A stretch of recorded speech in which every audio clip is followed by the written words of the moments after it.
back with Charles Davis, Brandon Gaudin. It's Steeler football to begin quarter number 2. They are, however, facing a 4th down situation. And the first play will be a field goal try. It'll come from... Oh, they flip it to the kicker. He looks like he's going to throw it. And he finds Spaeth. It's complete. And he's going to take it in for a Steeler touchdown. Matt Spaeth, 29 yards. And the Steelers are going to add on to their lead. Right there, the fake worked out perfectly. The holder took the ball and found his man. A perfect fake field goal. Love it. Boswell for the extra point. Oh, they flip it to the kicker. He looks like he's going to throw it. That's complete right around the 8. And he will get into the end zone to extend the lead by 2 more. He hits the big target for the 2-point try. Defenses hate those guys, especially around the goal line. It's hard to decide who you're going to put on him. Are you going to put a smaller corner on him? Are you going to put a safety who doesn't have maybe the same coverage skills? How about a linebacker? He may have the size, but he's not used to really covering in space. That's why the tight end gives you such a great advantage when you're throwing the football. Well, conventional football 101, tells us if you don't get it back to the 20-yard line on a kickoff return, that's a disappointment. But some of these teams, special teams coaches, with approval by the head coach, they give them full authority to go ahead and bring it out and try to be aggressive.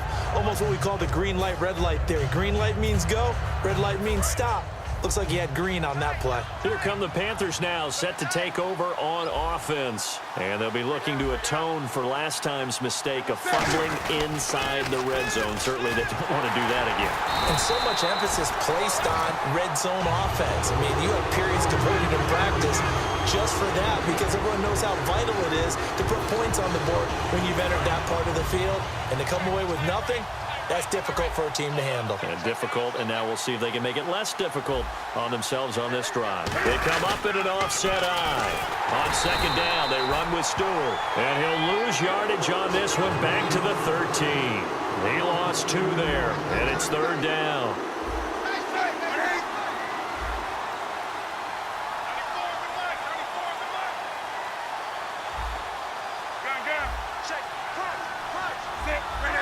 Oh, he didn't spike it. He faked it. Gets it to Benjamin. It's caught. And they pick up 25 as they convert on 3rd. So the defense blitzed. A nice job picking that up, completing the pass. And how in sync was the quarterback and his center on that play?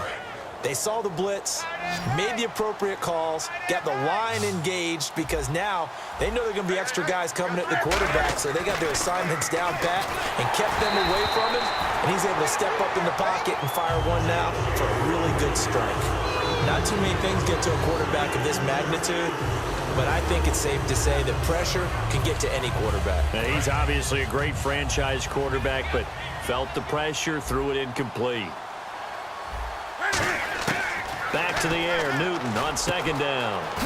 Well, this is a catch by Ted Ginn.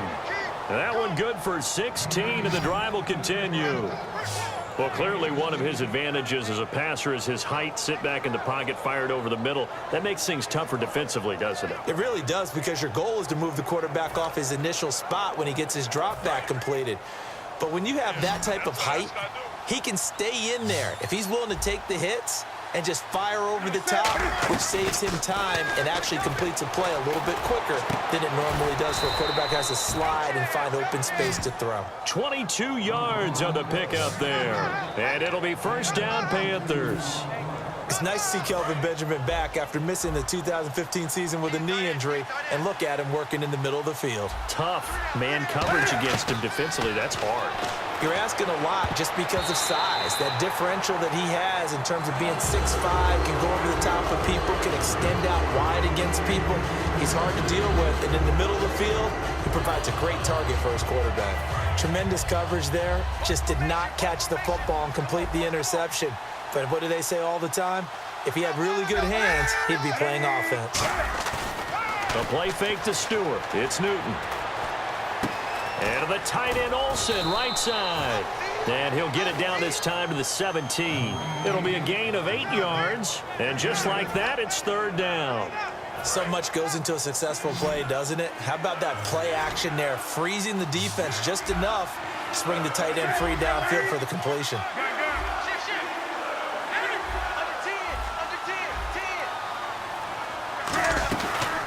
They'll run the option left.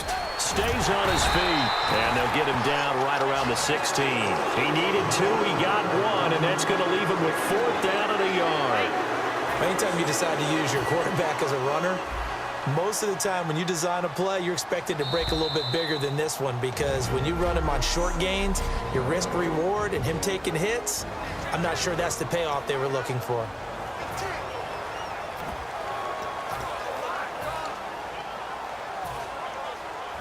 We remind you that coming up at halftime, Larry Ridley will have the highlights and analysis of this first half from our studios in Orlando. And I have a feeling those highlights will be pretty one-sided, too. I think you're right, partner. They pass up the 3, fake it. It doesn't work.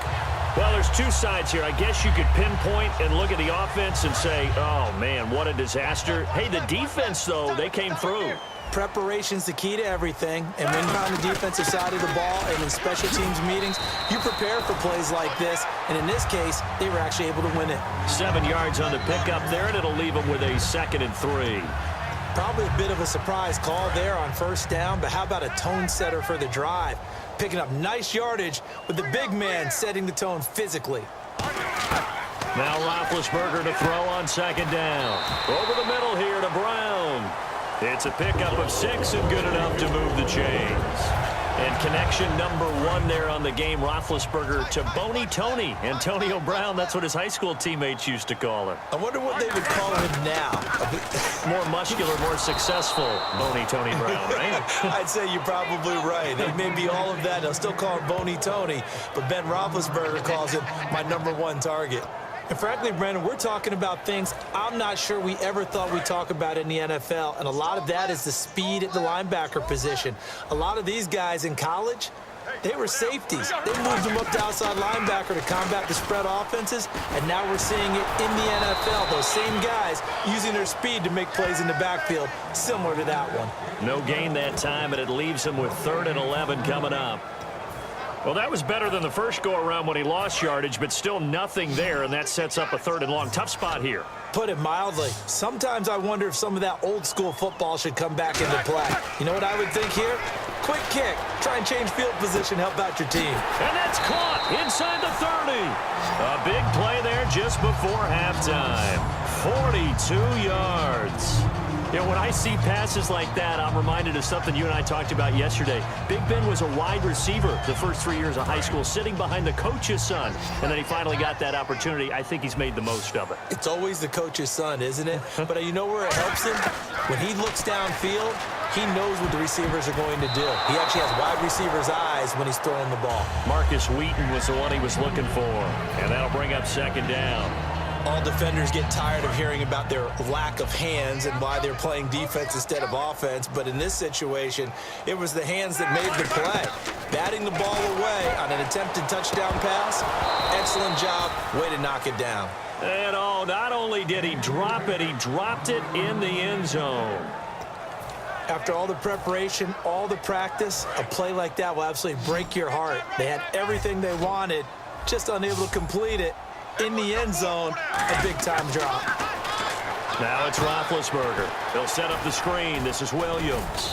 And he'll go down here at the 12-yard line. So we reach halftime here in the Steelz. And Larry apparently very brief in his report. Thanks anyway, my man, as we're already set for action. Both teams appear ready for the fight ahead, and we resume action here in quarter number 3. This is fielded a couple yards deep. And he'll wind up getting an extra couple yards here for his trouble as he'll bring this one out to the 27. Illegal block in the back. Return team. Automatic first down.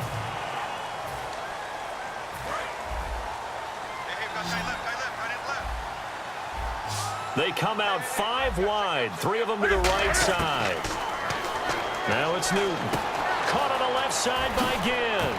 And he's going to get this one across the 30-yard line. Give him 16 on the pickup, and it'll be a Carolina first. Well, if you do read man coverage, Brandon, the drag route's a pretty good one to run against it because you're running away from people on it. Newton on first down. And caught left side, Olsen. And brought down, but not before reaching the 45-yard line. When you execute a drag or a crossing route really well and give them a chance to let it develop a little bit, you can gain some significant yardage hitting your tight end on that one. Stewart is the lone setback. On first down, Newton punches with a catch over the middle. And he'll be brought down at the 48-yard line. Give him 8 on the play, and it'll make it second down.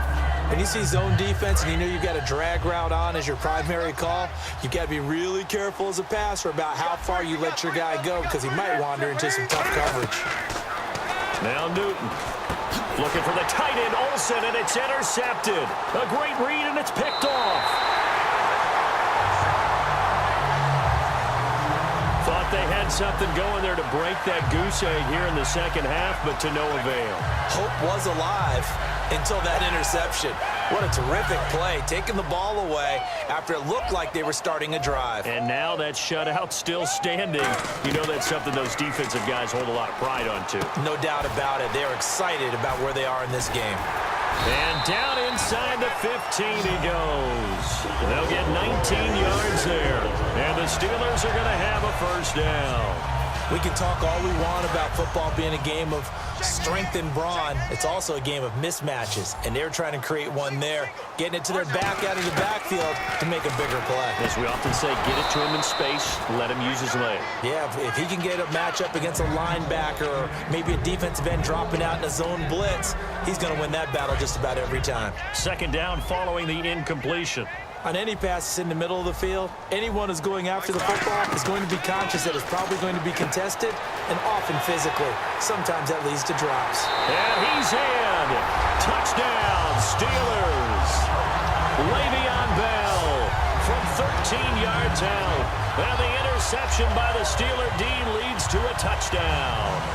Didn't have anything downfield, swung it out to the flat. He did the rest. Such a staple of so many offenses we see now. You know, in our discussions with offense coordinators, how many times do they tell us, hey, oh, they flip it to the kicker. He looks like he's going to throw it. And no, it falls incomplete. So the two-point conversion, no good.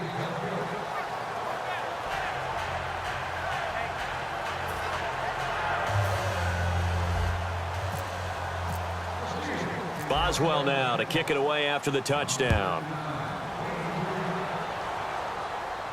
This is fielded at the goal line. And not a bad return here. He gets it out to the 25-yard line. Here are the Panthers now as their offense comes back out onto the field. Looked like they had something going last drive. Then the interception happened. Will they recover? The memory they need to keep with them is that they did have something going. They were moving the ball on offense, had a nice sequence. Into a double team, and it's intercepted. Picked off by Shamarko Thomas. And he'll get this back across the midfield stripe and down to the 47-yard line. I'm not sure, Brandon, we've seen a sloppier played game this year for a team on offense. Turn it over 4 times and expect to win? No chance whatsoever. And look, I have no idea what the ratio is about turnover 4 times and how that correlates to winning or losing. This is caught inside the 15. That one goes for 36 yards. Not the tallest receiver on the field, but he just shouted to admit that the little guy can't go downfield and make a big-time catch on a deep pass because sometimes they'll just out-scrap you for the football. Hey. 4 down. Now a first down carry by Bell. And able to break one tackle, but